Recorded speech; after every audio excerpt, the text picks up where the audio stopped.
कि देवता भी तरसते हैं इस धरती पर आने के लिए। तो भाई खासियत क्या है इस धरती की, अच्छाई क्या है इस धरती की? तो ये बात बहुत लॉजिकल है कि जब यहाँ पर इतने कष्ट हैं, इतनी समस्या है, तो फिर हम आते क्यों हैं यहाँ पर, जन्म क्यों लेते हैं इस धरती पर? उसका एकमात्र कारण है लेसन, पाठ, शिक्षा।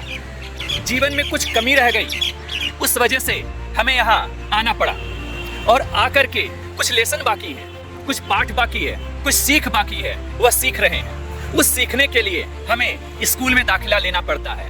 तो यह धरती आपके लिए एक बहुत अच्छा पाठशाला है, बहुत अच्छी यूनिवर्सिटी है, बहुत ही अच्छा स्कूल है, गुरुकुल है, विद्यालय है, जहाँ पर आपके कर्मों के हिसाब से, आपके माइंड पैटर्न के हिसाब से, आपके संस्कार के हिसाब से आप यहाँ पर लेसन लेते हैं, यहाँ सीखते हैं कुछ, और कुछ सीख करके अपने आप को अपग्रेड करते हैं। हम जिनसे जुड़ते हैं उनसे एक हमारी लेन देन होती है, डिपेंड करता है हम पर, हम कितने जल्दी उस लेन देन को समझ लेते हैं और बहुत न्यूट्रल होकर के, तटस्थ होकर के, या फिर हम कह सकते हैं कि अकर्ता भाव से उस रिश्तों को जी लेते हैं। बहुत सी ऐसी चीजें हैं, अगर उसमें एक्शन होता है हम रिएक्शन ऐड ऑन कर देते हैं, तो हमारा जो माइंड पैटर्न है, हमारा जो संस्कार है, वह और अपडेट हो जाता है।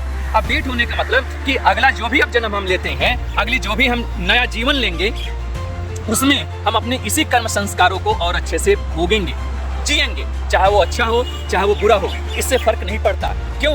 क्योंकि परम ब्रह्म में ना कोई अच्छा है ना कोई बुरा है, बल्कि सब कुछ ब्रह्म है। ये जो जीवन का बंधन है, जिस बंधन में आपको ऐसा लगता है कि आप बंधे हैं, तो उस बंधन को आप ही को खोलना होगा, आप ही को प्रयास करना होगा।